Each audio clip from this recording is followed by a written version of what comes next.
Olá pessoal, bom dia, boa tarde, boa noite, seja o horário que vocês estejam assistindo nosso programa, nosso vídeo, certo? Normalmente mexendo no programa Tudo Aqui, pelo canal do YouTube da VS TV. Hoje eu vou aqui entrevistar o jornalista, comentarista esportivo, aquele que conhecido por ter vários empregos, Mauro Betti. Tudo bem com você?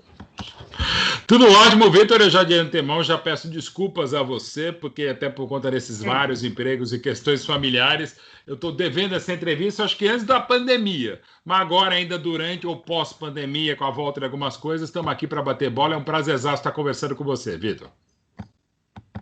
Que isso, prazer é meu. Bom, novamente eu agradeço ao Mauro por ter disponibilizado essa entrevista, mas eu queria começar perguntando a você, Mauro, quando começou a sua paixão pelo futebol?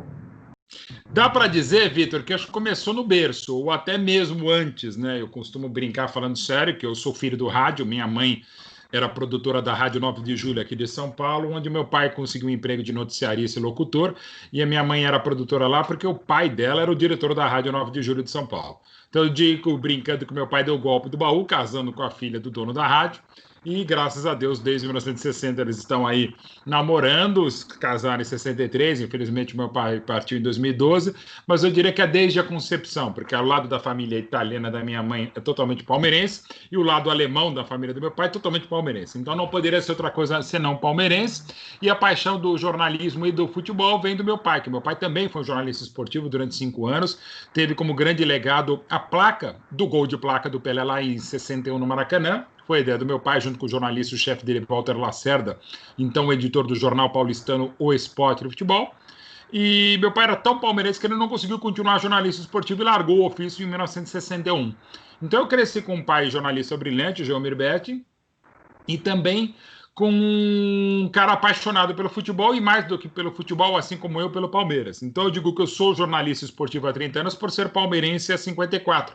E a paixão pelo Palmeiras e por estudar história, por buscar informação, vem também do Palmeiras, vem da minha mãe, que foi uma aluna brilhante, dona Lucília, e do pai dela, seu Ângelo, que era o diretor lá da Rádio 9 de Julho. Então todos eles me ajudaram a fazer, junto com meus primos e sobretudo meus tios, essa paixão pelo futebol, pelo Palmeiras, mais pelo Palmeiras do que pelo futebol, mas de tanto acompanhar o Palmeiras, de tanto ver, de tanto estudar. Eu aprendi a ler lendo a revista Placar com 6 anos de idade, lá em 1972, faz tempo, e eu acabei virando que sou um jornalista esportivo há 30 anos, porque realmente é a minha paixão. Eu até confesso que gostava, Vitor, muito de Fórmula 1, gostava e acompanhava bastante basquete, vôlei, futsal um pouco menos, sempre amei música, gosto muito de cinema, mas futebol sempre esteve acima de tudo isso, ou esteve ao lado disso. E eu consegui, por muita felicidade e também esforço, há 30 anos, conciliar essa minha paixão pelo futebol com o meu trabalho, e é isso que eu faço. Eu trabalho sendo pago para acompanhar futebol, ou seja, não posso reclamar do que eu faço, Vitor. E a gente não vai falar muito de Palmeiras ainda nessa entrevista, mas tá vivo? Conseguiu passar bem depois de terça-feira? Falaste muito bem, acho que deu para perceber até o queridíssimo Luiz Alano na transmissão com a Fernanda Arantes, com o André Galvão e o queridíssimo tetra mundial o Jorginho. Teve até hora no segundo tempo que o Alano falou: Mauro, você está bem? Porque eu, de fato, estava profissionalmente, porque eu não sou pago para ser palmeirense, eu sou pago para ser jornalista, eu sou pago para ser comentarista pelo SBT e pelos outros lugares onde trabalho, e sempre trabalhei há 30 anos assumindo minha paixão. Até porque meu pai, João Mirbetti, é o nome da sala de entrevistas do Allianz Parque. Meu pai tinha uma frase no antigo vestiário do Palestra Itália, a mesma frase que hoje está na sala dele, João Mirbetti, no Allianz Parque, está no escritório da W Torre no estádio do Palmeiras, na academia do Palmeiras tem a frase do meu pai pintada na parede, ou seja, não faltam espaços em que essa paixão do meu pai pelo Palmeiras está expressa, e eu, como filho dele, assim como meu irmão, como meus filhos e como todo mundo na família, não poderia deixar de ser. Então, assim, esse Palmeiras que me levou ao jornalismo, eu tenho o direito, como ser humano, de ser palmeirense, mas tenho o dever, como jornalista esportivo, de não distorcer pelo Palmeiras. E o clubista não sou eu, como eu me assumo há 30 anos como palmeirense. O clubista, às vezes, é um coleguinha, até brilhante, mas às vezes acontece, infelizmente acontece demais no jornalismo e não só no brasileiro. O clubista não é o cara que torce pelo seu time, eu assumo desbragadamente sua paixão como eu. Eu já fiz 7 preleções para elenco, eu fiz 3 dos documentários oficiais do Palmeiras, dos meus 22 livros, 9 são do Palmeiras ou de palmeirenses, inclusive o livro do Centenário. Eu apresentei a festa do Centenário Popular na Praça da Sé, apresentei a inauguração do Allianz Parque lá em 14, fiz um monte de coisa para o Palmeiras e jamais cobrando, porque eu não posso cobrar uma paixão que não tem preço. Mas eu repito, eu tenho o direito de ser, como ser humano, de ser jornalista, mas tenho o dever profissional como jornalista esportivo de não distorcer pelo Palmeiras. Então, assim, por mais que a gente se aguente, tem hora que não dá. E convenhamos, em 54 anos como palmeirense, eu acompanhando, desde 1972, torcendo desbragadamente pelo time. E jornalista desde 1990, eu nunca sofri o que sofri a partir do gol do Rojas aos 27 do primeiro tempo no Allianz Parque. O primeiro dos 2 gols, teve o terceiro bem anulado, que a gente só foi ver depois, teve o pênalti bem cancelado, que a gente foi ver depois, enfim. Mas durante o jogo, confesso, eu nunca havia sofrido tanto e espero não sofrer tanto, nem na grande final contra o grande Santos do Cuca e nem outro jogo. Mas isso é promessa, porque a gente sabe que não é bem assim, né, Vitor? Mas você, como todos sabem, os Santos e Palmeiras vão decidir a final da Libertadores no dia 30 de janeiro, né? Não, que promete muito, né? O Maracanã tinha que ter decisão brasileira, né? A terceira vez que os brasileiros decidem a Libertadores, né? E, Mauro, eu queria saber, você no seu Instagram, eu vi hoje um texto no seu Instagram, você falando do Santos e Palmeiras, que o clássico chama Clássico da Saudade. E só que você disse que não concorda muito com esse termo, né? Que o Clássico da Saudade não dado ao clássico, os grandes times que o Santos e Palmeiras montaram, né? Nas décadas 60, 70, por aí, né? E por que você não concorda com esse termo dado ao nome do clássico? Clássico da Saudade. Então, porque parece que foi só saudade, parece que é só história. E eu sempre digo, até por ter sido curador do Museu do Pelé, um dos curadores do Museu do Pelé em Santos, ser o curador do Museu da Seleção Brasileira no Rio de Janeiro, ter esses 22 livros, mais 4 documentários feitos, documentário oficial dos 100 anos da Seleção Brasileira, documentários oficiais do Palmeiras, uma outra série de documentários que estamos produzindo agora também. Vitor, eu acho que num país que tanto desrespeita muitas coisas, e sobretudo a história, eu acho horrível. O brasileiro tem uma frase que é pavorosa, que quem vive de passado é museu. E eu repito, até por trabalhar com museu, o Museu da Seleção Brasileira, o Museu do Santos, o Museu do Pelé, não do Santos, cara, eu falo, velho, como é que pode? Né? Um país que não conhece a história, os pais que não conhecem a história, os filhos que não conhecem a história, a gente está perdido. Né? Porque a nossa base, isso foi no passado. Cara, você é um passado, você é fruto do passado. Eu sou palmeirense por causa da minha família. Tem a história gloriosa do campeão do século XX, o maior campeão do Brasil, mas também porque minha família é palmeirense. Se minha família fosse torcedora de outro time, eu seria. E não pergunto, porque é uma paixão incondicional.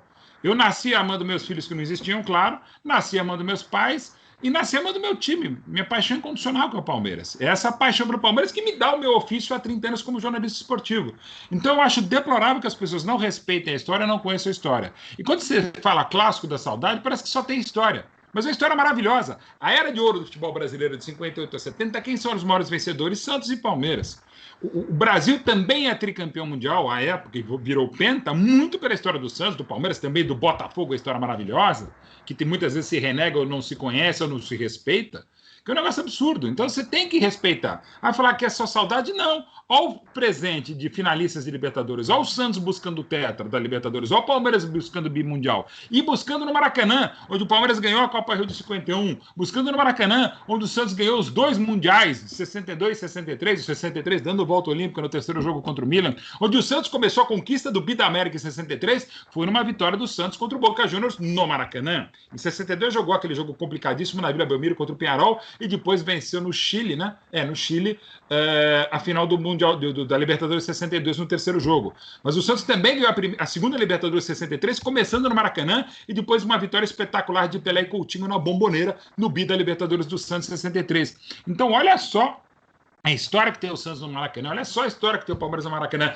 olha só a história do Maracanã. Então não dá para dizer que é só saudade, é um respeito a essa história, é um resgate a essa história, e é um presente maravilhoso dos meninos da Vila, parte 6 milhões, das crias da academia, e não só das crias da academia, do investimento que é feito no Palmeiras desde 2015, dessa história gloriosa do Santos de investir na base de grandes jogadores e de uma recuperação fantástica, uma superação espantosa do time do Cuca, que não podia contratar, que teve salário cortado, o salário cortado e não pago, crise institucional, um impeachment de presidente afastado, tudo aí lá, e o Santos em mais uma final. E o Palmeiras, que parecia tudo perdido, de novo numa final de Libertadores, de novo numa final de Copa do Brasil. Então, como é saudade? É presente um futuro brilhante de Santos e Palmeiras. Por isso que eu não gosto desse termo. Às vezes a gente quer resgatar uma coisa e rebaixa. Aquela coisa, o torcedor do Santos é só velho, Palmeiras ficou aquilo e tal. velho, a história de Palmeiras e de Santos e Palmeiras é maravilhosa e precisa ser resgatada, e mais do que resgatada, respeitada. Então, só dizer que é saudade, eu sou profundamente contrário. E tá aqui falando um cara que é saudosismo, que às vezes até pode ser um negócio ruim,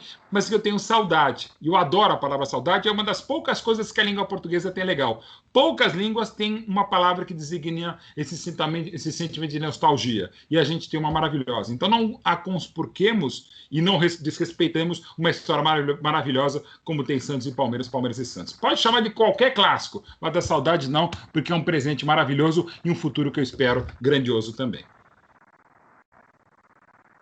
Recentemente, não só o Santos e o Palmeiras estão decidindo na Libertadores, mas como recentemente decidindo uma final de Copa do Brasil, né? Mauro, eu queria te perguntar, se você pudesse, qual nome você daria para esse clássico, Santos e Palmeiras? Boa questão, muito bem colocado, Vitor. Eu estou aqui detonando quem colocou, que eu não sei quem colocou o nome de Clássico da Saudade, mas aí eu falo, bom, e qual é o nome? Não sei. Paulsão? São Paulo, pode ser? São Meiras, Paulo Santos. Eu confesso que eu não sei. Você me coloca uma questão, Vitor, que eu não havia pensado. Bom, então, já que você não gosta de Clássico da Saudade, então dê um nome. Primeiro, eu não teria essa pretensão de ficar nomeando clássico, como o grande Tomás Mazzoni fez com o Majestoso, como fez com o Choque Rei, como fez com o Derby. O Sansão até não é do Tomás Mazzoni, né? E também não tem a genialidade de um Nelson, do Mário Filho para dar o Fla-Flu, por exemplo, né? Que é maravilhoso, Flamengo e Fluminense, um Grenal, Atletiba, Bavi, Repá, o nome que você quiser. Eu confesso que eu vou ficar devendo essa, viu, Vitor? Talvez venha aqui, mas eu confesso que nunca havia pensado, né, numa alternativa para um clássico de uma realidade real de Pelé e de uma divindade de Ademir da Guia. Né? Pode ser uma real divindade, não é também muita pretensão. Enfim, eu não sei. Mas a pergunta é muito boa, viu, Vitor? Parabéns. Obrigado. Agora, qual foi o maior ensinamento que o seu pai, o saudoso Joemir Betti, te ensinou? Que você pegou dele, que você tem como referência? Ó, Vitor, é boa questão. Eu peguei, digamos, por DNA, como vários outros filhos pegam. Por exemplo, músicos costumam ter filhos, músicos, netos, músicos, cachorros, músicos, né? Muitos engenheiros também, médicos, muitos advogados. Eu fiz direito também na USP, aqui em São Paulo, junto com o jornalismo na FIAM. Eu tinha muitos colegas que trabalhavam no escritório do pai, do avô, do bisavô, sei lá. O jornalismo tem muito disso. Na minha família tem um monte de jornalistas. Eu sou neto, sou sobrinho, sou filho, sou primo, sou tio, sou pai de um estudante de jornalismo. A mãe dele é jornalista também, a primeira mulher. Hoje eu sou casado com uma maravilhosa coach, gerente, supervisora comercial e faz tudo. A minha maravilhosa Silvana, de olhos como coração verde também. Assim, então digamos, eu peguei por DNA esse gosto pela escrita, que é também da minha mãe, que foi uma baita aluna. Minha mãe era inclusive uma aluna melhor que meu pai. Minha mãe chegou a ser a melhor aluna do estado de São Paulo na época que o ensino público era melhor que o privado. Minha mãe, pelas notas, foi a melhor aluna do estado de São Paulo. Então, minha mãe é a CDF impressionante, muito inteligente, muito capaz também, como meu pai. Então, eu peguei esse apuro, acho que passou alguma coisa de DNA, mas eu não era um cara que falava, pai, como é que faz, como é que não faz? Eu observava, como observo outros grandes nomes do jornalismo até hoje, né? E alguns até que são brilhantes, mas eu observo para fazer o contrário, com a pretensão de achar que o que eles fazem, mesmo que faça sucesso, não é o que eu gosto. Mas, enfim. Então, assim, eu peguei muito dele humor, o que não significa dizer que a gente seja engraçado, mas a gente é bem-humorado, diferente. Eu peguei o gosto pela escrita, acho que eu tenho uma característica de texto muito própria, como meu pai tinha, e meu pai também nisso mais brilhante. O gosto pela fala, gosto de tentar ser multiplataforma, no caso multimídia. Ele era um multimídia antes de ser multimídia, ele era colunista da Folha de São Paulo em mais de 50 jornais pelo Brasil, ele era comentarista da Jovem Pan, depois da Bandeirantes, depois da Globo a partir de 85 até 2003. Ele fazia televisão, fazia rádio, fazia jornal, fazia revista, fazia palestra. Ele chegou a ser o palestrante mais bem pago do país, né? Falando de economia, não só de economia. Então eu peguei muitas coisas dele, assim, mas eu peguei de observação. Eu acho até que eu aproveitei menos do que podia, mas como meu pai trabalhava muito, como eu também trabalho, às vezes eu achava que era sacanagem. Sacanagem não, eu achava que ele devia descansar. Meu pai, como é que faz esse texto aqui? Como é que faz essa pirâmide invertida? Como é que você apura uma informação? Eu mais o observava. Então, e até uma coisa meio estúpida da minha parte, eu falei, não posso ter a vantagem de ser filho dele, de conseguir uma informação de cocheira dentro de casa, num jantar, por exemplo. Que é uma bobagem. Mas tem uma coisa que eu também me forcei e acho que isso fez muito bem, está fazendo muito bem nesses meus 33 anos como jornalista e 30 de jornalismo esportivo, que é tentar me desvencilhar do Betting, tentar honrar esse Betting, o sobrenome dele e o Zione da minha mãe. E eu acho que se eu não conseguir, pelo menos eu tento, né? Eu sei que ainda tem muita gente que acha, pá, você só tá aí fazendo o que você faz ou o que você já fez por causa do seu pai. Eu falei, bom, só se for nos últimos 8 anos, meu pai assombrando essas pessoas, porque acho que ninguém me contrata hoje só para ser filho do meu pai, né? Eu acho que eu tenho algum valor, eu tenho. Você pode até dizer que o meu início de carreira lá em março de 87 na TV Bandeirantes, e meu pai, época, estava já na Rede Globo havia 2 anos, foi mais fácil porque meu pai tinha trabalhado 10 anos na rádio e na televisão Bandeirantes. Os meus chefes, os caras que me contrataram então como estagiário para chefia de reportagem de jornalismo em março de 87, quando começou para valer minha carreira no jornalismo, não no jornalismo esportivo que começaria em 90, eles me contrataram, claro, me deram espaço como estagiário por ser filho da Lucília e do Jomir. Mas eu acho que desde o primeiro dia que eu passei pela catraca da Bandeirantes, lá em 87, eu tenho que provar que não sou só o filho do Jomir Betting. E acho que consigo. E consigo de uma maneira bem cabotina como jornalista, por dizer que, se não me engano, no prêmio Comunique-se, a família mais premiada é a minha, que é a minha, do meu pai e do Eric Betting, que é meu primo irmão, mais irmão que primo até. Acho que nenhum pai e filho tem tantos prêmios Comunique-se como eu. E momento ainda mais cabotino meu, ainda mais presunçoso e metido, levantamento que acabou de sair do portal do jornalista sobre várias premiações, eu sou o terceiro jornalista esportivo mais premiado do país. Atrás só dos grandes Juca Kfouri e Lúcio de Castro. Então me deixa também muito feliz e muito envaidecido. Eu acho que não é só por ser betting que eu consegui todas essas premiações que, claro, me deixam muito felizes. Entendi. Você tem vários trabalhos publicados, mas o primeiro foi lá em 74, na Folhinha. Foi um desenho. Conta mais sobre isso. Então, aí você pode dizer que eu fui meu nepotista ou abusei das relações.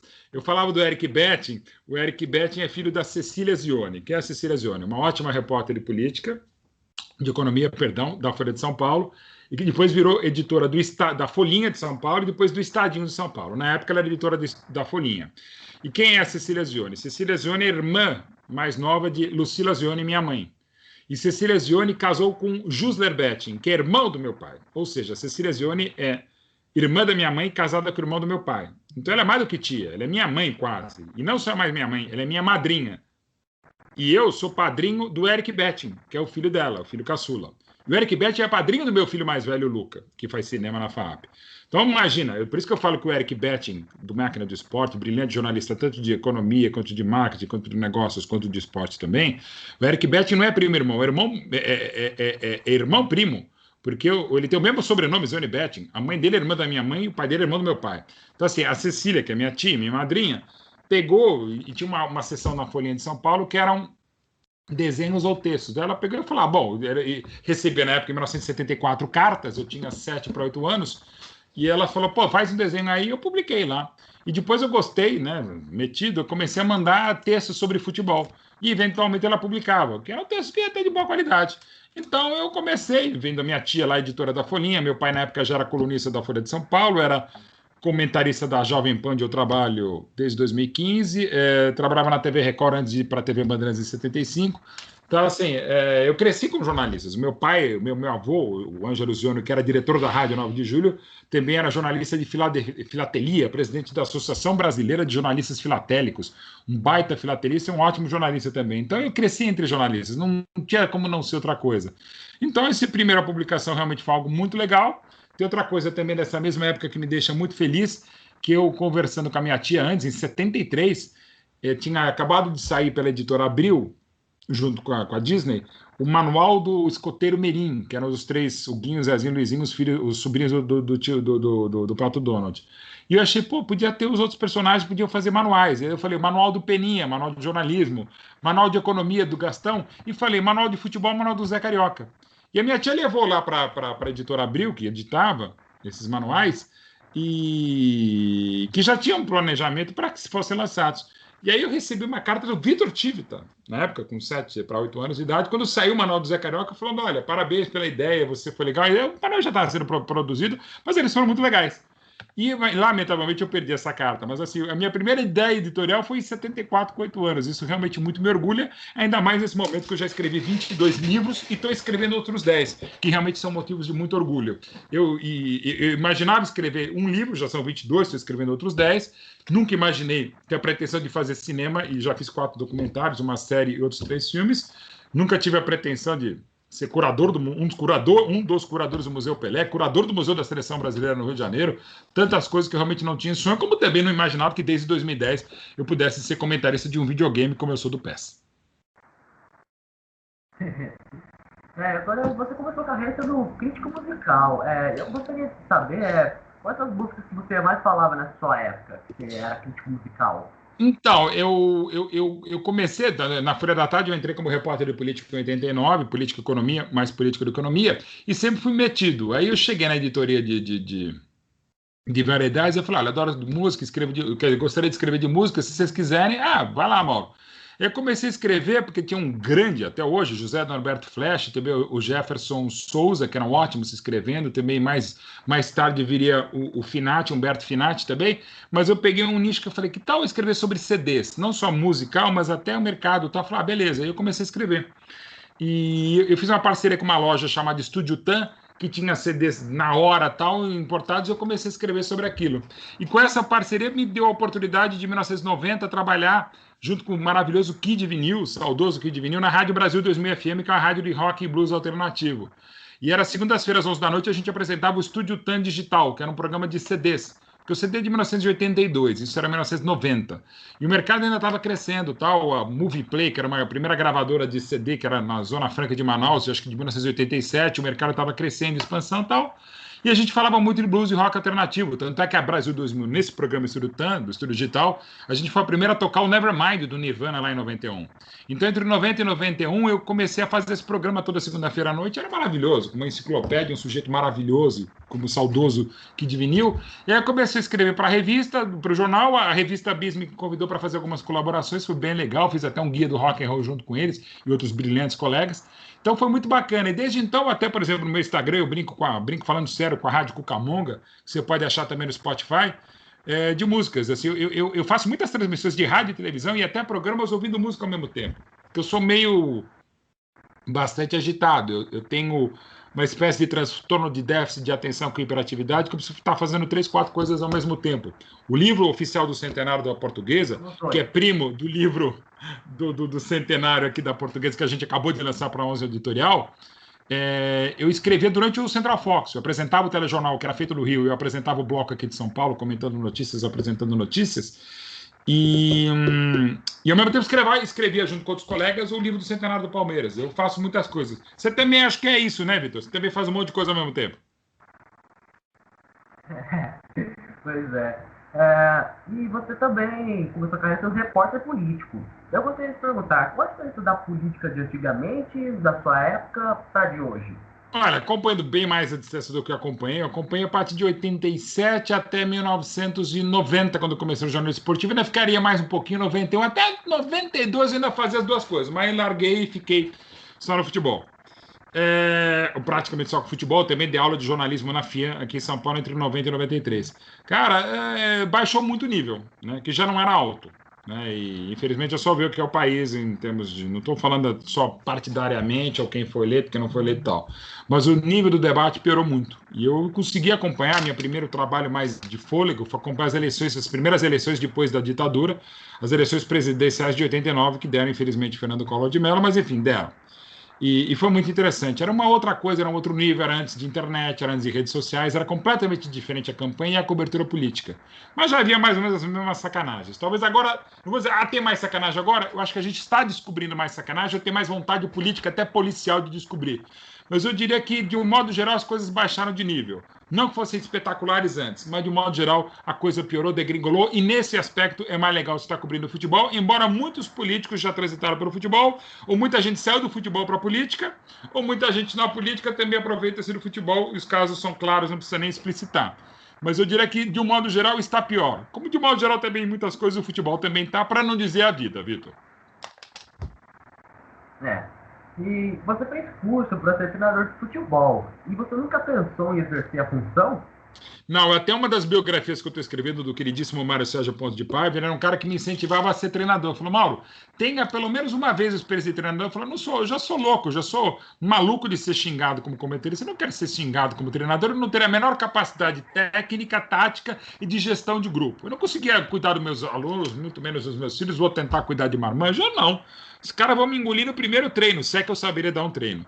Eu fiz alguns cursos de treinador, tal, continuo estudando, não tanto como eu gostaria, tal. Fiz curso de árbitro para entender o espírito da regra, para entender mais regra do jogo e para temer ser mais xingado, mas nunca tive essa pretensão. Seria ótimo como experiência profissional, mas pessoalmente eu já sofro não, a família sofre por tanta ausência, por tanto trabalho, que era melhor a gente não ter isso. Falando de família, chegou.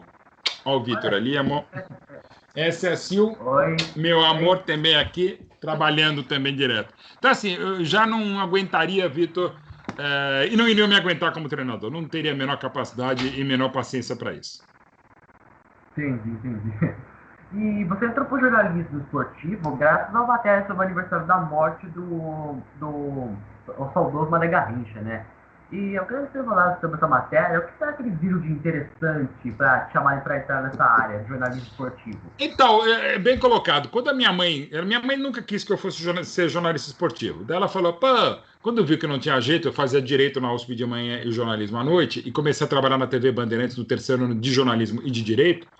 Ela viu que não tinha jeito e falou, tá bom, Mauro, então só faça uma coisa, não seja jornalista esportivo. E eu, filho desnaturado que sou, virei.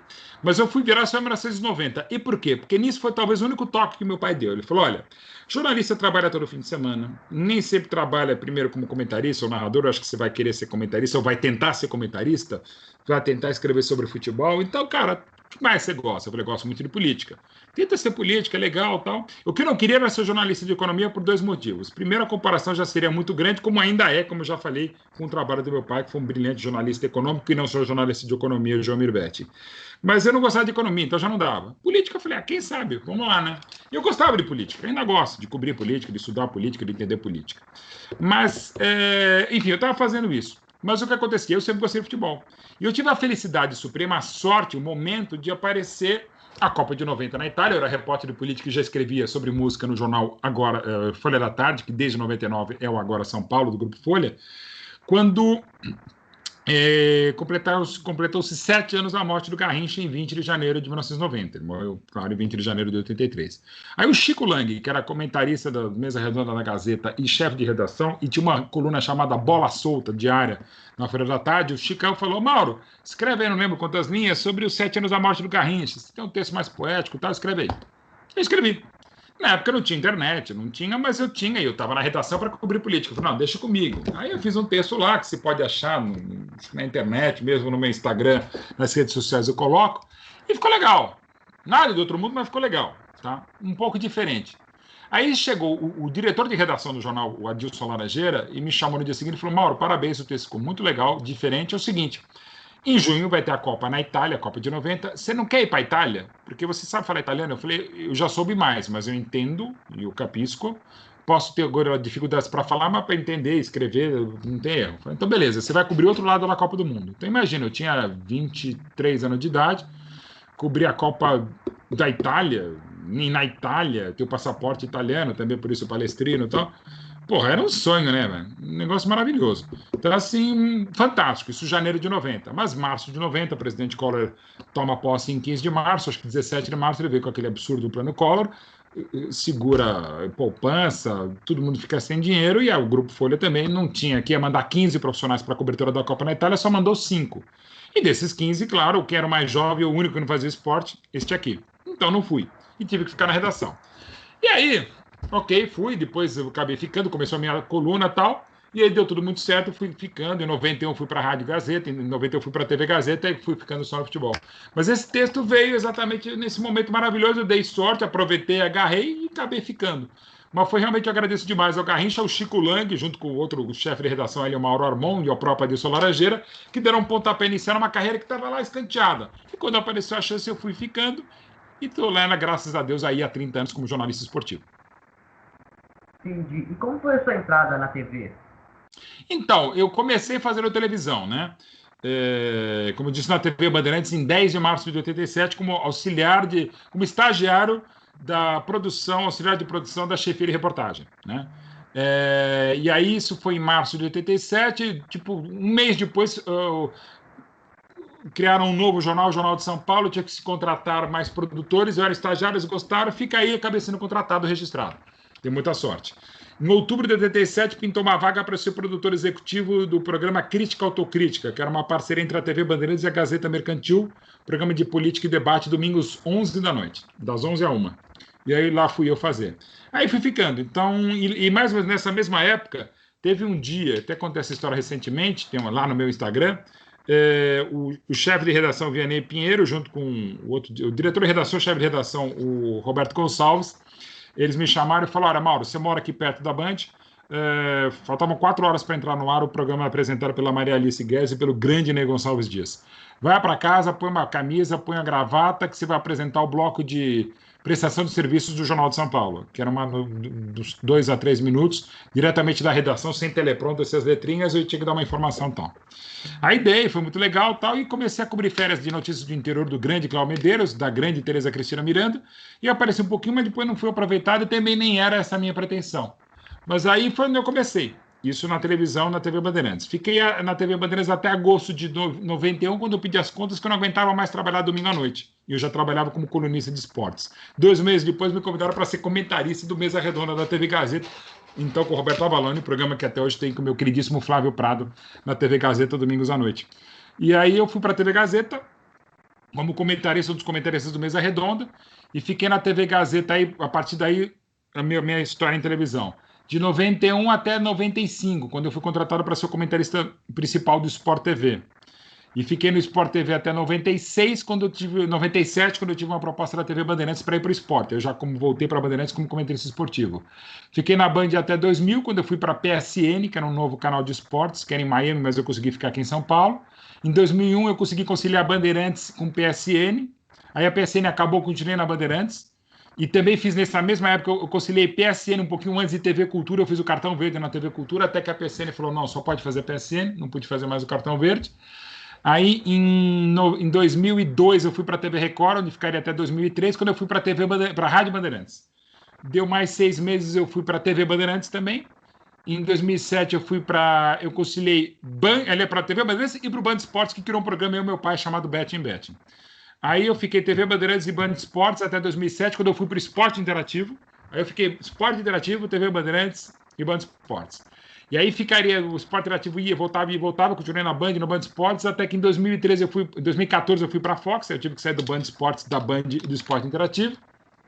E em 2016 eu voltei para o Esporte Interativo. E agora em 20 eu concilio o Esporte Interativo com o SBT só de televisão. Eu fiquei, eu acho que fora do ar de televisão, desde que eu comecei no esporte, em outubro de 91, eu fiquei só de fevereiro de 2004 a abril de 2004, quando eu comecei no Band Esportes. O resto eu sempre tive fazendo 1, 2, às vezes até 3 televisões ao mesmo tempo, como eu fiquei no Esporte Interativo, Band e Band Esportes. É a coisa que eu mais gosto de fazer? Não, não é. Eu acho que TV dá popularidade, escrita, revista, como eu edito a revista Corner, colunas, blogs, como eu tenho vários no Yahoo, no Esporte Interativo, na Jovem Pan, no projeto que a gente tem, nossa palestra, dá prestígio, mas prazer para mim da rádio. Ainda que o rádio com imagem eu não gosto tanto da minha imagem, mesmo, mas o rádio vai ao banheiro, o rádio vai à cama, o rádio vai para o cinema, o rádio vai para o metrô, o rádio vai para o ônibus, vai para o trem, vai para tudo quanto é lugar. Eu adoro fazer rádio. Mas televisão a gente faz porque faz, né? Mas não é o maior prazer que eu tenho de fazer televisão. Eu prefiro fazer rádio ainda. Entendi. E dá pra ver, o Mauro não para, né? O Mauro não para. E o Mauro, eu queria perguntar, como surgiu a ideia de criar o site Nossa Palestra?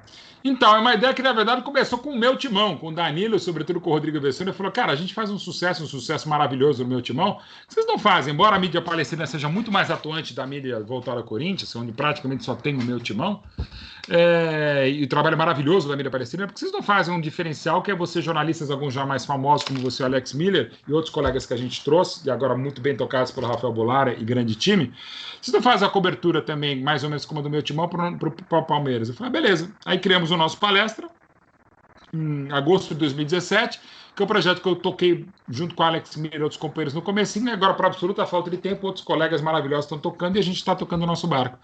E foi assim, foi uma ideia da galera do meu timão, por isso que a gente tem uma parceria até muitas vezes muito criticada pelos corintianos e pelos palmeirenses, mas é tudo sempre em nome da Sociedade Esportiva Jornalismo.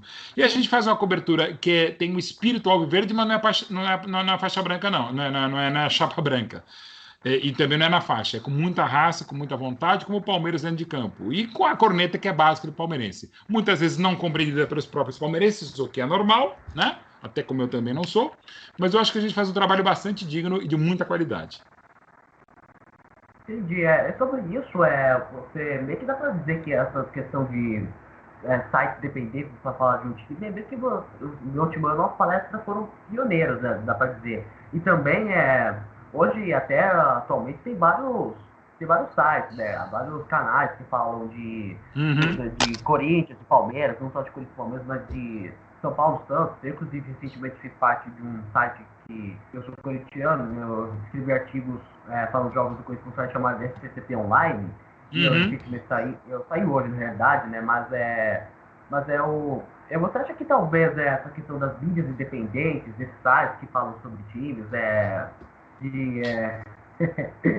O amor é lindo. E ela é mais linda aí.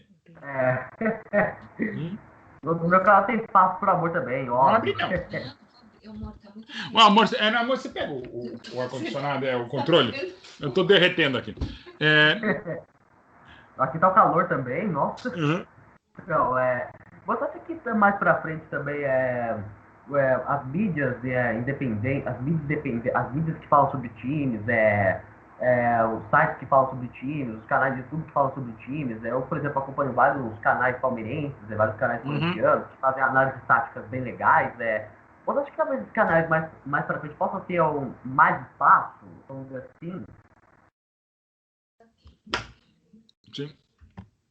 Oi, Vitor. Tô? Oi, agora voltou. Tinha travado aqui. Então, por exemplo, o próprio nosso palestra, desde outubro, ele é o primeiro parceiro do Lance, que é uma grande vitória nossa. A cobertura toda do Palmeiras, do Lance, é feita pelo nosso palestra. Como depois eles acertaram com o Diário do Peixe, que faz um trabalho bárbaro também em relação ao Santos, até interessante, que é parceiro nosso também, a gente tem muitas afinidades com o Diário do Peixe. Também eles fazem a parceria Diário do Peixe Lance, como nosso palestra Lance. Então, assim, é muito prazeroso ver que cada vez mais as coisas podem serem incongruentes. Não são incongruentes e não são incompatíveis. Eu acho que um trabalho sério, isso é para o jornalista esportivo, e não só para o jornalista esportivo, mas para qualquer área do jornalismo. Você buscar sempre a melhor versão possível dos fatos é o dever de ofício de qualquer área. Ou seja, você buscar a melhor versão possível dos fatos. Não ter a pretensão, a arrogância, a jactância de falar, não, a verdade de rabo preso com o leitor, como era a Folha de São Paulo, ou a grande verdade. Normalmente, qualquer pessoa que fala a grande verdade é um grande mentiroso. Quem diz que é a grande verdade? É a sua verdade, não é a minha. Então, acho que o jornalismo, até com um mínimo de humildade e de modéstia, é você buscar a melhor versão possível dos fatos e apresentar a versão mais plural possível. Por isso que eu falo sempre, brinco, falando sério, que eu sou o Muro Betting, e não tenho medo de nenhum em falar, não é medo, eu não tenho receio nenhum, porque eu entendo que é correto. Porque você, em cima do muro, você vê os vários lados da questão. Se você só estiver entrincheirado de um lado do muro, você só vai ver aquele lado, você não vai ver o outro lado. E o jornalista tem que ser plural, tem que ser o mais isento possível, tem que ser o mais imparcial possível, tem que ser o mais independente possível. Então, quanto mais você estiver equidistante dos extremos, e cada vez mais, não só como jornalista, mas como cidadão, como ser humano, no meio de tantas desumanidades, você vai ser um jornalista melhor, para não dizer que você vai ser um cidadão melhor. Entendi. Agora, mesmo você sendo palmeirense, você tem a simpatia da maioria dos torcedores que te acompanham, né? Óbvio que sempre tem aqueles haters e tal, né? Isso é normal, né? Muito. Mas pelo que eu vejo, a maioria gosta de você, né? A maioria dos corintianos torcedores que eu sigo nas redes sociais, a maioria tem a sua simpatia, né? E a maioria que te acompanha, porque os seus textos, a mesma categoria que você escreve para falar de Palmeiras, é a mesma categoria que você escreve para se ver falar sobre o Corinthians, ou sobre o São Paulo, sobre o Santos, Flamengo. Vasco, etc., da maioria dos times. Isso também, às vezes, incomoda o palmeirense, né? Conta um pouco mais sobre isso. É muito interessante que o palmeirense às vezes quer que eu e outros sejamos porta-berros da arquibancada. E não somos porta-berros da arquibancada, não temos essa pretensão, não sou porta-voz da torcida, muito menos porta-sacro e diretor. Mas até para aquilo que eu já falei, já é sabido, meu pai é o nome da sala de imprensa do Allianz Parque, meu pai tem frase, meu pai tem identificação. Quando meu pai morreu há 8 anos, no dia seguinte, no jogo seguinte contra o Santos na Vila, coincidentemente, o time entrou com 11 camisas 10, Geomir, com a frase do meu pai, com a frase, uma faixa, a frase do meu pai. O Neymar, em nome da presidência do Santos, me entregou uma placa no centro do gramado. Foi realmente tudo muito emocionante. E o pessoal quer que eu seja esse cara. Eu já sou mais do que isso. E aí, sem pretensão, mas com alguma pretensão e muito cabotinismo da minha parte, nenhum jornalista da história do Palmeiras, e até vou dizer de outros clubes, fez tantas coisas com, pelo e para o clube. E ainda mantendo uma certa independência e isenção, se você quiser. Então, assim, mas quer que eu defenda o Palmeiras desbragadamente? Ela fala, mas os outros são clubistas, ou defendem mais o seu time, você às vezes dá uma tirada. Primeiro que não é uma característica minha muito de sair na porrada, tá? Eu às vezes até saio, né? Eu acho deplorável coleguinhas, por exemplo, saem bloqueando todo mundo. Parece que pertencem às organizações bloco, não é por aí. Acho que a gente tem que falar e tem que ouvir. Os grandes males da imprensa e das pessoas é só falarem e não ouvirem. A gente tem que se comunicar. Nossa comunicação social não é só para fazer social. É para ouvir, é para debater, para discutir. Quem disse que eu sei mais de um time? Por isso que é fundamental o jornalista ainda ser torcedor de um clube. Porque quem mais entende de futebol é o torcedor do clube. Né? Embora eu seja palmeirense, eu não entendo mais do Palmeiras do que muitos palmeirenses, que entre aspas são só palmeirenses, eles veem mais o Palmeiras do que eu, ou enxergam ou sentem com o coração. E às vezes eu até para tentar me policiar, para tentar ser o mais isento, independente e imparcial, eu às vezes fico na dúvida. Eu falo, será que esse pênalti foi pênalti ou será que é meu coração, meu fígado, meu cotovelo ou meus 7 graus de miopia que não estão vendo um pênalti ou estão querendo enxergar alguma coisa? E por conta disso eu acabo sendo muito atacado pelo palmeirense, que normalmente também ataca o palmeirense. Diziam que o nosso maior jogador, o Divino Ademir, era lento. Alguns absurdos falam que o Marcão São Marcos é o padroeiro de Manchester. Então, olha o nível de boçalidade, para não falar estupidezes, imbecilidades, coisas de anta, com todo respeito às antas, mas não a essa récua que fala o que defeca, que fala o que zurra em redes sociais e até pessoalmente. Então, às vezes, eles cobram de mim e cobram de outros uma coisa que eu não posso fazer. Ah, mas eu não sei quem na TV fala aquilo. O outro defende o Flamengo. Dane-se, eles que se virem. Eu não vou ser pago para distorcer em nome do meu clube. Tá? É isso que eu falo. De novo, clubista não é quem assume o meu clube como eu assumo o Palmeiras há 30 anos por ser palmeirense há 54, que eu sou jornalista esportivo desde 1990. Clubista é quem não torce pelo seu time e detona ou distorce contra o seu time. E isso, lamentavelmente, tem os borbotões e com grandes nomes da imprensa, com grandes colegas, grandes amigos, que infelizmente aí se perdem no clubismo inverso. Mas eu sou, sim, muito cobrado e fico muito feliz quando, por exemplo, no centenário do Corinthians em 2010, o texto que estava na Gaviões da Fiel afixado não era do Juca Kfouri, não era de outros corintianos, era meu. Agora, dificilmente o texto do Juca vai estar na Mancha Verde. E não estou falando que ele está errado por isso. É um baita jornalista, é um querido, um monstro. Estou falando que, pela minha característica, até alguns dizem que é fazedor de média, com todo respeito, como eu aprendi no catecismo, fodam-se, eu acho que é estar um pouco acima da média é ter essa paixão. E por que eu tenho essa paixão? Porque eu sou iluminado, eu sou inspirado, eu sou inspirador? Não. Porque eu acho que quando eu falo do meu paixão pelo meu Palmeiras, no fundo é a sua paixão pelo seu Corinthians, a paixão pelo Cruzeiro, pelo Inter, pelo Flamengo. Só muda de endereço. É como a paixão de uma mãe pelo filho. É amor incondicional. E repito, eu tenho amor incondicional pelos meus pais, pelos meus filhos quando eu nasci, e pelo Palmeiras. É o Palmeiras que me dá o meu ganha-pão. Não porque eu cobro do Palmeiras. Aliás, eu não cobro. Todas as coisas que eu fiz pelo Palmeiras eu não cobrei e evitei que outros cobrassem. Eu posso dizer, até nos royalties devidos, em outras coisas, eu dei muito dinheiro ao Palmeiras, tá?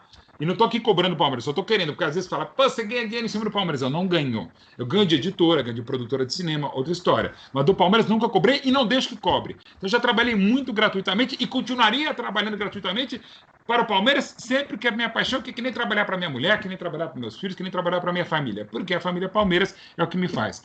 E eu entendo a cobrança, até porque o Palmeiras é exigente. Tanto é que, inclusive, o termo corneteiro surgiu lá no Palestra Itália nos anos 60. Então, tudo tem a ver.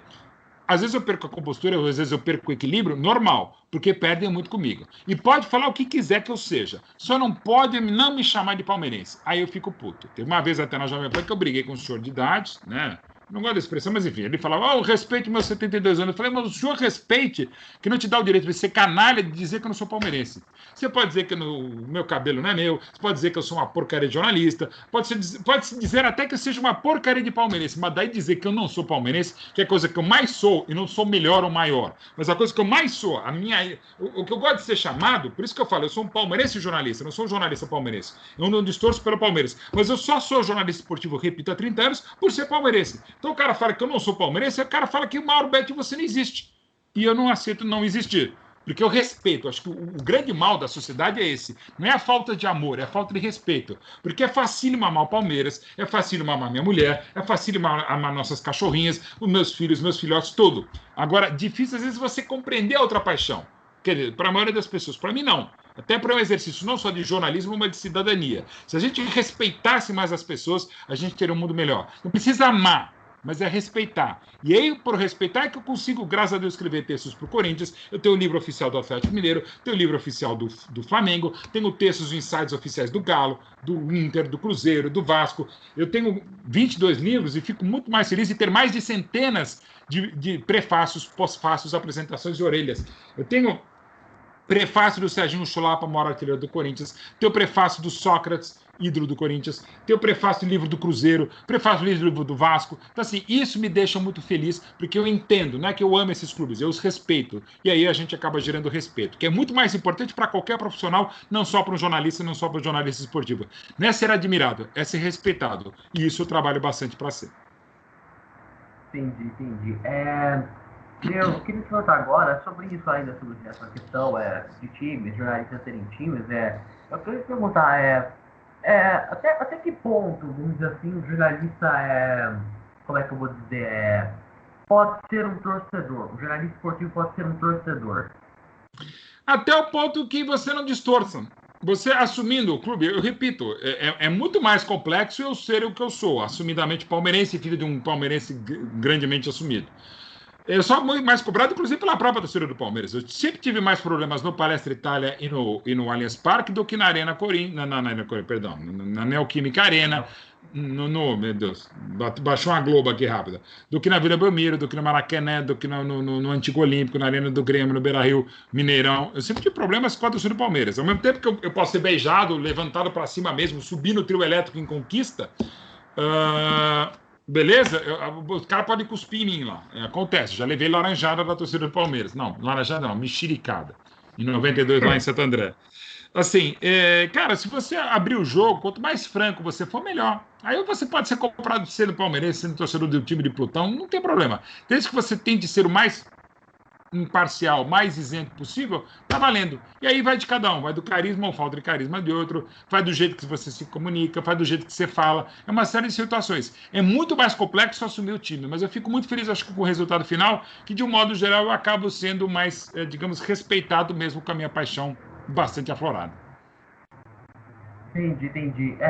Agora, deixa eu te perguntar, como você vê o atual momento do futebol brasileiro, no sentido geral? É o pior momento da história do futebol brasileiro, o que não significa dizer que a gente não possa ganha o Santos ou o Palmeiras no Mundial, é dificilmente vai dar para ganhar do Bayern, apesar do momento do Bayern. Não significa dizer que a gente não possa ganhar a Copa do Mundo, tanto é que a gente vai ter a final brasileira agora em Libertadores, que poderia ser Boca e River, que é do futebol. Mas, de um modo geral, o nível técnico não é bom, porque taticamente não se dá tempo que os treinadores trabalhem, não estou dizendo do nível deles. Mas como se pode trabalhar trabalhando 10 rodadas, mandando embora, né? A gente não tem a menor paciência com muitas coisas na vida e não temos com os nossos treinadores. Aliás, se o cidadão brasileiro fosse tão exigente quanto ele é com o centroavante do seu time, com o goleiro do teu time, com o treinador da seleção brasileira, com o dirigente do seu clube, a gente teria autoridades muito melhores e seremos um país de primeiro mundo também, não só no futebol, mas em outras áreas de atividade humana. Mas como, lamentavelmente, também os nossos craques já são exportados no teste do pezinho, eles já vão para fora, fica difícil. E quando você tenta trabalhar minimamente, você tem o menor paciência e menor tempo para se dar esse trabalho, é claro que o nível acaba não sendo melhor, e foi o que a gente viu. Claro que a pandemia explica um pouquinho, mas o nível do Brasileirão no início desse campeonato foi o pior que eu já vi na vida. Mas as coisas melhoraram, e a gente deve ter, até o final do ano, um dos campeonatos mais emocionantes dos últimos anos, para não dizer de sempre, o que não significa dizer mesmo que serão um dos melhores do nosso nível, porque está longe do futebol pentacampeão mundial, o futebol que se vê aqui no Brasil e já de algum tempo. E você falou ainda sobre essa questão dos técnicos demitidos, por pouco tempo de trabalho. E essa é uma questão que eu estou abordando com todos os jornalistas esportivos que eu estou entrevistando aqui no meu canal. Você acha que a imprensa esportiva, entre aspas, derruba os técnicos? Claro, não é que ela tenha a pretensão que ela tem de ser tão forte, mas depois de 3 derrotas, falar time grande não pode perder 3 jogos, ou um time grande não pode perder de 5, ou o centroavante perde 3 gols feitos, a culpa é do treinador. Sabe, a gente está dando muito poder ao treinador, pro bem e pro mal. Também não é porque o time engata uma série de 5 vitórias seguidas que é o dedo mágico do treinador. Porque, de novo, quem ganha, quem empate, que perde o jogo é o jogador, não é o treinador. Claro que com o tempo, com o treinamento, com a multidisciplinariedade, até com o nível técnico que não é tão bom dentro de campo, os treinadores são mais importantes. Mas daí dizer que são eles que são mais importantes, que é só o Santos do Cuca, o Santos do Cuca e do Marinho, que é só o Palmeiras do Abel e do Gabriel Menino. Então é uma série de coisas. Mas assim, a gente só culpar os treinadores e ao mesmo tempo só incensá-los e levá-los à assunção eterna também não é o caso. Ou a gente está incensando no sentido de elogiar demais, ou a gente está incinerando os nomes. E não pode ser assim com o treinador, não pode ser assim ainda menos com o dirigente, com o árbitro e muito menos com o jogador. Entendi, entendi. E como você avalia o trabalho do Tite na seleção brasileira? Ótimo, não teve uma boa Copa do Mundo, mas mesmo assim foi o jogo que mais uma seleção criou oportunidades numa quartas de final contra uma ótima seleção da Bélgica. Foi o Brasil, que teve 21 chances e não fez gol. Uma partida maravilhosa do Courtois, gols inacreditáveis perdidos, isso já acontece. Infelizmente tem acontecido demais com a seleção brasileira em Copas do Mundo. Mas ele fez uma campanha de recuperação bárbara nas eliminatórias. Ele chegou, o Brasil era sexto colocado, enfrentou o Equador, que era líder em Quito, e meteu 3-0 logo na estreia. E é um grande profissional, uma grande pessoa, e merece todo respeito do mundo, o Tite. E entendo que ele tem que ser o treinador para 2022 e faz um trabalho bárbaro. Infelizmente, teve algumas escolhas infelizes e coisas que deram errado na Rússia, mas eu entendo que a melhor escolha nossa para treinador é o Tite para a Copa do Mundo, até pela experiência adquirida com o Mundial perdido na Rússia.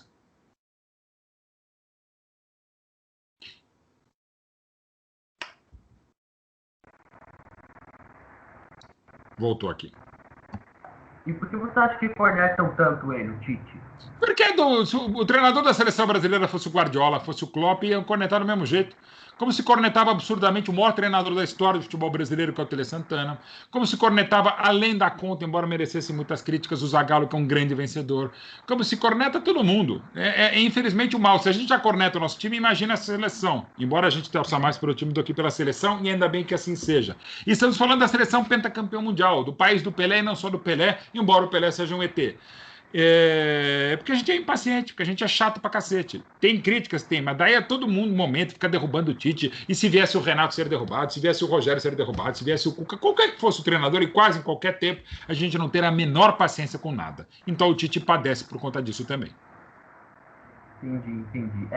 E agora já falando de Campeonato Brasileiro, tá muito equilibrado, né? Esse Campeonato Brasileiro, né? Porque a gente teve, se a gente for pensar no início do campeonato, meio que Inter e Atlético Mineiro meio que até que se revezando a liderança, né? Aí depois veio o São Paulo, conseguiu até abrir uma boa vantagem, mas aí a diferença, que até quando a entrevista for publicada já tem rolado jogos, né? Mas atualmente a diferença de 3 pontos, né? Do São Paulo para o Internacional, né? É um campeonato brasileiro muito equilibrado, né? Isso quando o São Paulo poderia abrir já uma boa vantagem, né? Mas você consegue dizer, você consegue dar um palpite, quem você acha que... Você acha que esse campeonato brasileiro será decidido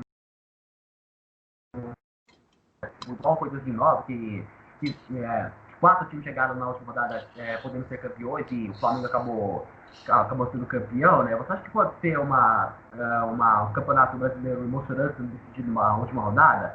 Eu tenho falado muito isso. Eu tenho falado muito isso. Pode falar. Eu tenho falado muito isso no SBT, na Jovem Pan, no Esporte Interativo, no Yahoo, no nosso palestra, onde eu falo. Tem tudo para repetir 2009 e talvez até mais. A gente possa chegar em 2009, a última rodada, com 15 times lutando pelo título e 23 para não cair. Se bobear, alguns 8 lutando pelo título para não cair. Num campeonato tão equilibrado.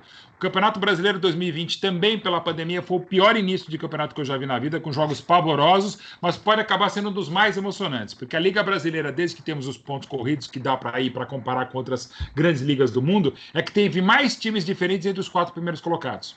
Isso é uma característica muito legal do futebol brasileiro. O que não significa dizer que tem 12 equipes para ganhar o título, não. Mas é a que mais tem alternância. E pode acontecer a mesma coisa agora. É a mais equilibrada, não é a melhor, mas melhorou muito o nível. Então, assim, hoje estamos conversando depois da vitória brilhante do Santos contra o Boca e depois da derrota terrível do Palmeiras contra o River e da grande vitória do Corinthians sobre o Fluminense. Então, estamos conversando numa quinta-feira, 14 de janeiro. Hoje, eu digo, se tinha um candidato ao título, São Paulo. Tem convicção disso? Não. No fundo, se você pudesse apostar no São Paulo, era. Mas o que você acha do campeonato? Eu vou responder com a minha plaquinha que eu uso do Deplaque do Esporte Interativo. Sei lá, velho. Tá tudo muito equilibrado. Mas se fosse para apontar um time só, é o São Paulo. Olha, se continuar assim, todo mundo tropeçando, sabe? Eu vou começar a sonhar que o meu Corinthians e o seu Brancilista podem chegar ao título. Pode, numa dessa, ué. É. Tá todo mundo pedindo para não ser campeões. O time que é a grande decepção da temporada certamente é o Flamengo. O Flamengo tinha tudo para ser ainda melhor do que aquele que foi o melhor time que eu vi nesse século, que foi o Flamengo de 2019. Mas desde que saiu o Jorge Jesus, até um pouquinho antes, Pablo Mari, porque não se acertaram o Gustavo Henrique nem o Léo Pereira, e o Natan não teve tanto espaço assim. Sério, Jorge Jesus, o Domi que mal chegou e o Rogério que chegou mal, cara, o Flamengo é a grande decepção. Pode até ganhar o Hepta, mas que é uma grande decepção, é. E bem que o Flamengo deixou pensar nesse equilíbrio que é esse atual Campeonato Brasileiro. O Flamengo até em 2009, né, quando não tinha expectativa do título, começou nas últimas rodadas a ganhar vários confrontos, né, e até confronto direto estavam ganhando o título, né. Então parece que vem com esse campeonato tá bem equilibrado, né, tá bem imprevisível, né. Agora eu queria perguntar a você, como você vê o atual momento do Palmeiras? O Palmeiras é finalista da Libertadores, já falamos aqui no início, né? Mas como você vê esse atual momento do Palmeiras? Como é que você resumiria esse atual momento do Palmeiras? Melhor do que eu imaginava. Eu achava que o Palmeiras pudesse ganhar o Paulista que ganhou. Olha que ele tentou perder, né? O Vanderlei, mesmo ficando 20 jogos sem perder, não dava para entender como o time não se perdia. Mas vamos sempre respeitar o Vanderlei, que para mim é o treinador que melhor jogou o brasileiro. Para mim, o maior treinador da história é o Tele Santana, mas quem melhor treinou o brasileiro, que fez times mais encantadores na diversidade, foi o Vanderlei. Mas ele não acertou a mão no time, mesmo voltando a ser campeão paulista em 2020. Até porque o Corinthians pediu para ser rebaixado e quase é tetra paulista. E mesmo assim foi aquele sufoco. Mas o trabalho não era legal. Como é que é? Desculpa, Vitor, não deu para entender. Eu tô brincando aqui. Culpa no Thiago Nunes. Você botou o Michel Macedo, eu tava aqui por esse pênalti bem feito. Pois é, mas o Palmeiras ainda tentou. O Lucas Lima e os Scarpa tentaram perder. Dá até para dizer que o maravilhoso Cássio frangou num pênalti, se é que é possível, e o Patrick de Paula bateu como veterano. Agora, o Cebola já começou a fazer um Palmeiras melhor depois da saída do Vanderlei, e o Abel foi um grande achado, um grande acerto. Isso tem sido, mesmo se não ganhar a Libertadores, mesmo se não ganhar a Copa do Brasil, mesmo se não for tão bem assim no brasileiro, é um trabalho magnífico do Palmeiras que vai muito além do esperado. Eu não esperava o Palmeiras finalista da Libertadores, eu esperava talvez o Palmeiras indo bem, mas não tão bem na Copa do Brasil, e esperava o Palmeiras talvez melhor no brasileiro, e ele não está chegando porque é natural, porque está na Libertadores e está na final da Copa do Brasil. Continuar a ser até o Palmeiras pode conquistar o Campeonato Brasileiro, né? Numa dessa, se deixar, pode até chegar, mas é evidente que tem que focar na Libertadores, depois Copa do Brasil, e aí seja lá o que for no brasileiro. Sim. Sobre essa questão do Palmeiras, entrando num assunto do Palmeiras, até tem uma maratona de jogos, mas não só o Palmeiras, com vários times, né? E, Mauro, como é que você vê esse calendário apertado do futebol brasileiro? Né? Porque antes da pandemia, já era um calendário apertado. Com a pandemia ficou mais ainda. Por exemplo, se o Palmeiras, só que o Palmeiras, porque o Santos tem um caso mais fácil de resolver. Não é fácil, mas em comparação com o Palmeiras tem um caso mais fácil de resolver, que é a CBF, né? Se o Palmeiras for para o Mundial de Clubes, a Copa do Brasil vai ter que ser adiada as datas. Então, talvez terminando o Campeonato Brasileiro, se o Palmeiras for para o Mundial, né, a Copa do Brasil vai ter que ser adiada, talvez não teríamos a tabela definida, desse tipo de quem vai para a Libertadores, de quem vai para a Libertadores, né? Nós tivemos esse calendário maluco, né? Na próxima temporada, os jogadores não vão ter férias, né? Os times não vão ter férias, né? Vai acabar o Campeonato Brasileiro, já vai começar os estaduais, depois já vai ter a pré-Libertadores. Como é que você vai ver isso, Mauro? Assim como a CBF faz há muito tempo, eu uso de novo a minha plaquinha. Sei lá, eles não têm a menor ideia, porque já não tem cabimento. Até já tivemos temporadas, como há 20 anos atrás, de 90 jogos, 100 jogos, a equipe jogando 3 vezes no mesmo dia. O São Paulo, em 94, jogou 2 partidas ao mesmo tempo, quer dizer, uma em seguida da outra, e em 94 na Copa Bandeirantes e na Libertadores ao mesmo tempo. Então, coisas absurdas e abjetas, né? Porque, infelizmente, não dá para caber o estadual do jeito que é. Eu não estou querendo que os estaduais acabem, mas eles precisam ser racionalizados. E há muito tempo já perdemos a chance, e agora, infelizmente, por conta da pandemia, também, infelizmente, perdemos a chance de a gente poder acoplar aquilo que há muito tempo deveria ser feito, pelo menos desde os anos 90, que é o calendário brasileiro estar acoplado ao calendário europeu. A gente está vendo exatamente agora que tem como jogar em janeiro. Tá? Não é, tem temperaturas mais abusivas, mas sei lá, nos estados mais quentes, em vez de jogar às 5 da tarde, joga às 7 da noite. Mas dá para jogar em janeiro, não tem problema algum. E óbvio, Mauro, não querendo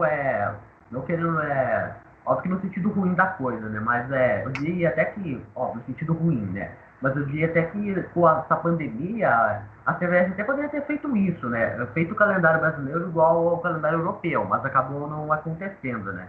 Uhum. Mas infelizmente faltou vontade política, vontade comercial, vontade econômica, inclusive da própria mídia, às vezes dos atletas, mas acho que a gente perdeu uma grande oportunidade, o que não significa dizer que mais à frente a gente possa fazer algo parecido, porque ficou provado que dá para jogar em janeiro, não tem problema algum. Sim, sim. E agora que eu fiz uma pergunta, o que a maioria dos seus, uma curiosidade minha, né? O que a maioria dos seus colegas da crônica esportiva brasileira costumam falar que você discorda completamente? Primeiro 2-0 é um placar. Ótima pergunta. 2-0 é um placar perigoso. Clássico da saudade.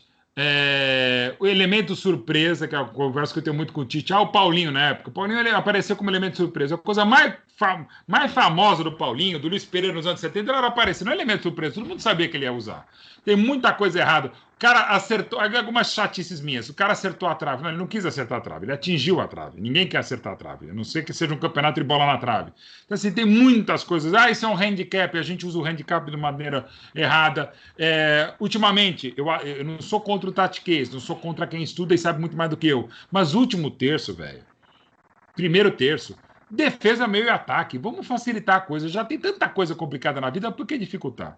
Essas são algumas das tantas coisas. Agora também. Não, o São Paulo tem gordura para perder. Não tem, cara. Tem poupança, tem crédito. Eu sou gordo. Para que eu vou dizer que gordura é uma coisa boa? Então, acho que tem muita coisa que a gente precisa prestar mais atenção. Mas o que mais me irrita é o clubismo e o bairrismo. Isso me irrita mesmo. Isso, você é clubista. Já falei o que eu acho e pode me achar. Só não pode não ter debate. Aí outra coisa também, não debater. Não podemos sair bloqueando a torto e direito. Temos que conversar. Mas o cara me xinga. Às vezes a gente fala bobagens que merecem ser xingadas. Você pode, no máximo, não dar bola, mas sair bloqueando, eu acho que é antidemocrático e antijornalístico. Entendi. Concordo também. Como você vê os efeitos casos de racismo no futebol atualmente? Não custa lembrar que, em desses casos, aconteceu um jogo perto de Istambul, e você mesmo disse que caso o jogo começasse, você abandonaria a transmissão. Fala um pouco sobre isso. Bom, falei muito naquele momento, e também falei porque tem toda a guarida dos canais de esporte interativo da Turner, da Warner, que a gente sabe que daria a mim nessa condição. E até eu participei em 2015 da campanha antirracismo, o texto da campanha Somos Todos Iguais da CBF foi meu, uma grande honra, mas tem muita coisa a ser feita. E eu fiquei também muito emocionado naquele caso do Paris Saint-Germain e Istambul Basaksehir, porque é uma tese que eu defendi havia anos, que os jogadores todos deveriam sair de campo quando houvesse casos como esse, para a gente parar para pensar, embora não seja necessário pensar para parar. Nem para pensar, a gente pode pensar andando. E foi um momento muito importante, mas tem muita coisa a ser feita, e não só no campinho taquinho do futebol, mas como em outros campos, também contra a homofobia, também contra qualquer tipo de discriminação, não só racial. Entendi. Eu não quero saber uma curiosidade minha, outra curiosidade que quem brinca muito com você nas redes sociais é o Milton Neves. Vídeos te marcando em postagens aleatórias e tal. Principalmente. Como é que é a sua relação com ele? Maravilhoso, meu. É um dos grandes amigos que o jornalismo me deu, que a vida me deu.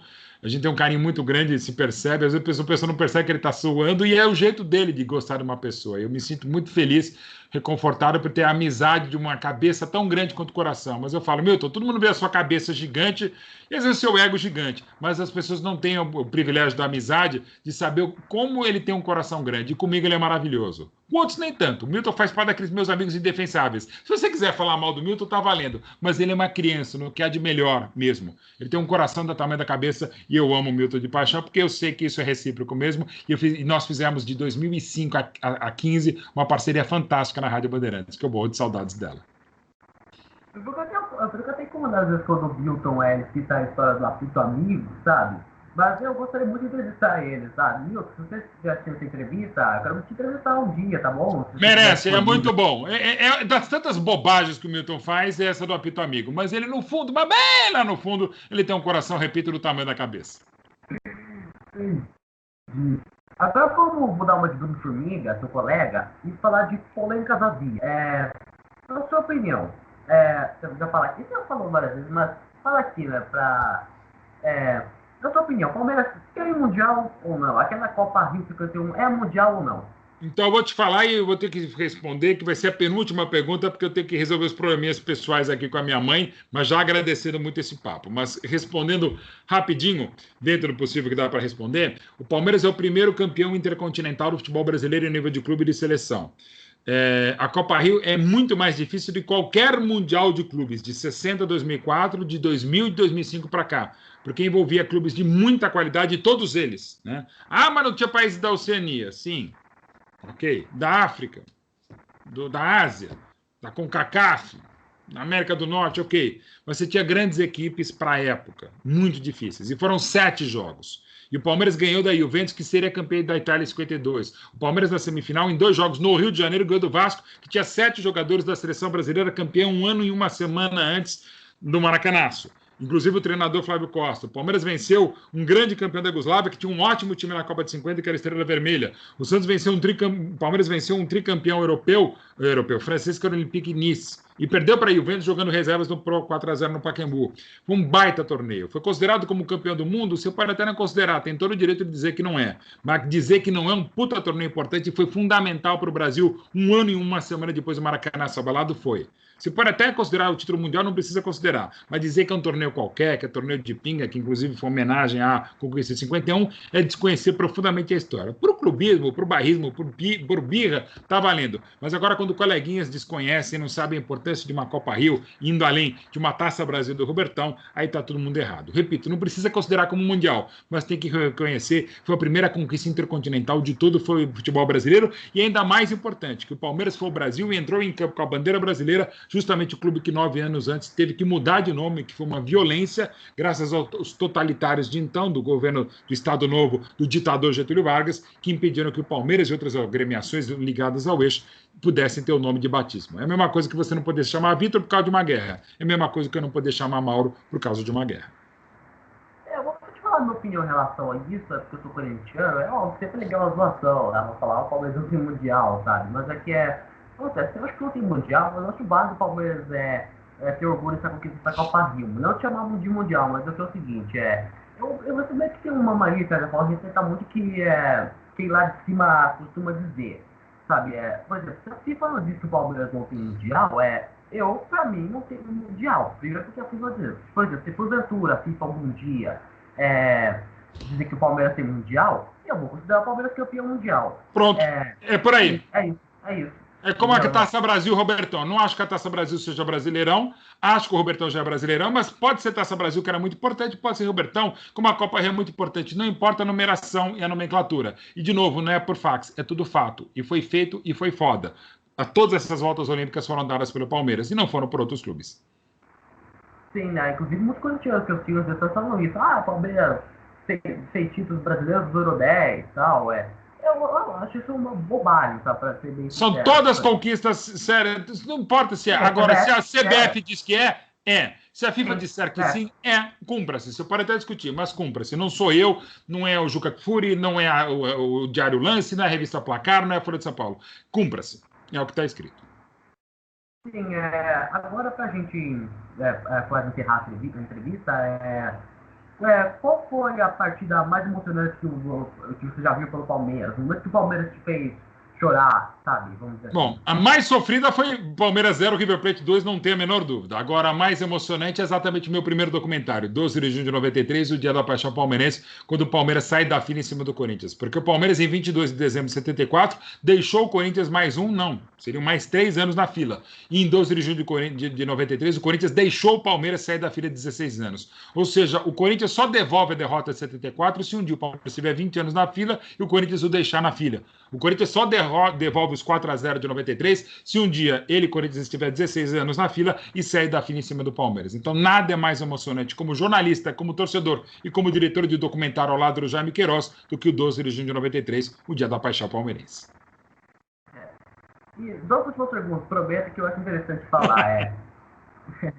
E aqui, eu quero que você falasse pra mim, que lenda urbana é essa que inventaram que você usa peruca? Não é inventado, é fato. Eu uso uma prótese capilar. Não é peruca, é uma prótese capilar, eu uso há 21 anos. Porque a mãe dos meus filhos falou que era melhor, a minha mulher hoje também acha melhor, minha mãe acha melhor, então eu uso para ficar menos feio. Porque eu já não sou bonito, e sem cabelo eu ficaria ainda mais feio. Parece ser bonito, sim. Não. Vai por mim, não.